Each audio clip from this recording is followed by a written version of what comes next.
Hello, I'm Tom.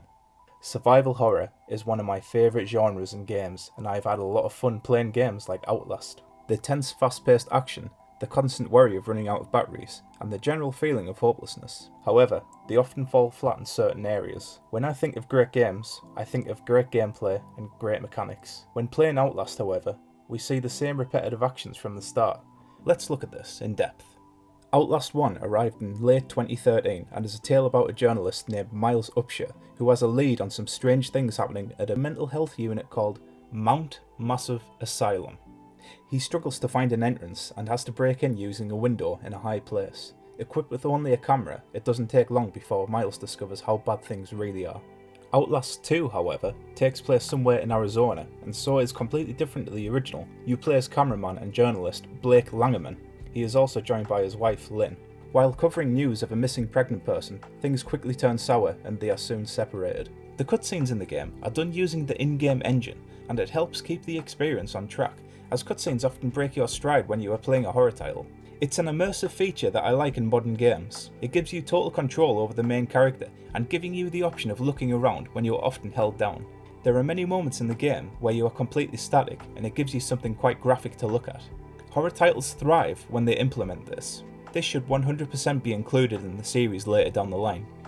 After the first 20 minutes or so of playing, I keep wondering when there will be a new item introduced. We get used to video game tropes like getting familiar with a type of weapon, for example like a handgun or a knife, and then we quickly move on to something more exciting that requires a different approach. I think the Outlast series could do something similar. For instance, have one-use weapons, or maybe have an option of picking up a bottle and using it as either a distraction or as a weapon, like in The Last of Us. There are many bottles and stones in the game, and they could act similarly. Perhaps you could have the camera equipped with other features like a noisemaker, or a different type of distraction for enemies like an infrared pen attached to the camera. Alan Wake and more recently White Knight showed that lighting can be used for other things than a source of light. You can use it for safety and also to stun enemies. In Outlast, it is used as a guidance tool, which is fine for the most part, but it could be used more creatively. You could blast a flashlight in one direction so that you could distract the enemies that way. Unfortunately, the game also lacks puzzle elements. I think that horror games suit this trope because it breaks up the repetitive gameplay, with having to make the player stop and think and sort of have a timeout. There are some moments in the games where you have to say move a bench to a certain location, but that's about it really. I think that the Outlast game's pacing is sometimes executed very well, but I also think this type of game would really benefit from a stop and think moment other than navigate your way through a dense environment. It can be tricky at times, but it never seems to build from that. When you don't have the camera equipped, there is no HUD. This is clever, as it makes the player have to rely more on constantly finding batteries for the camera. It also picks up sound, which can be useful for when you don't know what's around the corner. The camera's most well-known feature is its night vision, which can help the player in pitch black environments. The night vision reflects off of eyes, causing a tapetum lucidum effect. This adds to the fear factor, as the player most often discovers beaming eyes before anything else. This is very well thought out by Red Barrels, as it causes the player to be on the lookout. About halfway through Outlast 2, there is a section where the game takes a different turn and it gives you the illusion that you are about to escape. I am, of course, talking about the raft segment. This is my favourite part of the game because it provides the player with something they haven't witnessed before. You get to a large open lake and you have to use the raft. The game throws a curveball at you and now you have to steer this thing, avoiding nearby enemies and large boulders. It isn't too hard to get used to at first and you get to surf around for a bit. The Outlast game's weakest moments by far are how bad they are at signposting. It needs some sort of navigation for sure. Take Whistleblower for example. There is a moment where you see a doctor running for his life into another room, and you have to figure out how to escape. There is nothing of note in this room in terms of an exit. No crawl spaces, no heights. There is a really small platform that you can climb, but you can't find anything of note. I had to look up a guide because it was annoying me. This could easily be improved with more thought out indications. This occurs during the chase sequences also.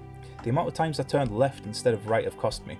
The game should either open up to more paths, or just make it more linear. It feels annoying when I fail to see something because it wasn't my fault. The Outlast games do this frequently, and I feel like it could have been handled better. This feels like a game series that is crying out for some sort of sanity meter, as seen in other horror titles. It makes sense to include one, with a game so heavily reliant on jump scares and spooky environments. The protagonist could potentially drop their camera and crack the screen slightly as a consequence. How cool would that be? Sort of like in Hellblade where each death brings a bigger burden. I feel that the enemies in Outlast 1 are horrifying and work really well, but why isn't there a variety of these types of enemies? In Outlast 2, the Woodlands people act the same way as the regular enemies. Wouldn't it be good if there was a type of enemy that was blind and could only rely on the sense of hearing, and you had to walk more slowly so that it couldn't hear you? One of the scariest enemies in a game are the librarians from Metro 2033. You had to walk away from these ape-like creatures, but also stare them in the face. Under no circumstances would you turn your back on them, or else they'll kill you. It was unique. The games feature regular enemies, but from time to time they often throw big enemy types at you that are more involved in tracking you down. They act incredibly similar to the normal types, but they often play a bigger part in the story, and they're also there for the scare factor. There are some big enemy types to note, like the priest known as Father Martin, Chris Walker, Martyr, and the Wall Rider. The game does an amazing job at making them a fearful foe, and I have faith in Red Barrels to continue giving us these scary antagonists. In Outlast 2, the bow and arrow enemy is more fun to deal with, as it's best to avoid running in his line of sight, making it a cagier affair. Also, you have to traverse gaps over bridges by timed jumping. It is reminiscent of older first-person games where platforming was more occurring. I love when games mix things up using the same mechanics but differently, and I also think this moment was executed perfectly. On top of that, the area seems much darker than usual, which adds to the unknown. The AI works pretty well in the series. It gives the enemies a set path to walk around. You often come across enemies that are in small tricky places that make you have to watch them from afar. Sometimes though, the enemies can warp to a specific location to make it harder for the player. This happened most frequently when I was playing Outlast 2 with the character Martyr. I hope that the next game has a clearer path for these enemy types that can easily outpace the protagonist without the warping feature. Maybe have a regular enemy in place of where a certain enemy has to be to make it less clunky. Over the years, video game streamers have often live streamed footage of the Outlast series. These games felt like they were aware of that, so that it added more dark paths and enemies that relentlessly pursued you. Maybe this is what Red Barrels had in mind for the sequel. It is a fantastic horror title at times, and it can absolutely continue down this road. The sound and music in the Outlast universe works really well. The eerie notes ring out loudly as you enter a new area.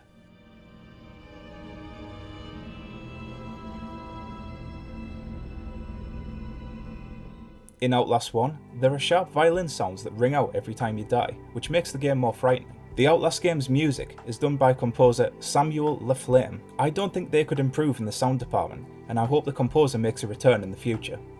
In terms of level design, it's fine for the most part. Go here, collect this, and run away from something.